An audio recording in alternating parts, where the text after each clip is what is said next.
Hello guys, another day, another gala. Eto, nagutom ang tropa. Nakita namin isang lugar dito sa may Silvan Lake. Mukbang or mukbang. Ganda ng place. Cozy. May swing, may eggshell. Dami. Maganda. Instagrammable ba? Ito, na-crave sila sa pagkain, mga Korean.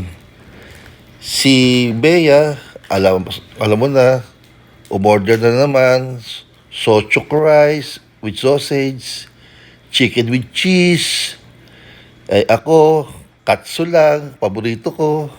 Si Mami, bulgogi, ramen pa rin. Nagpadagdag pa si Bea ng chicken with cheese. Si Cassie naman, Diggy Pop, Piggy Pop, Bap, Bap, Bap.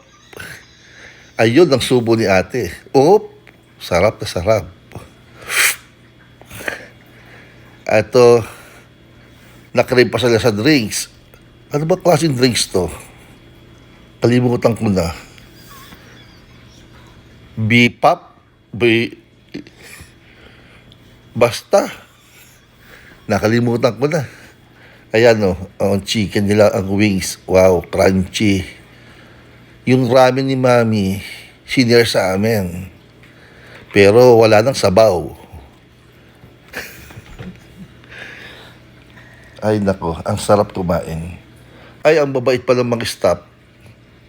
Simula sa cashier, pati yung chef. Lumabas pa yung chef.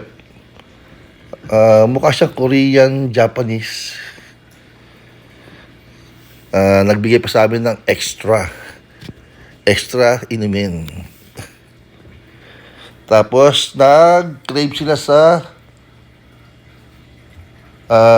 ano ba to? Shake or bubble tea.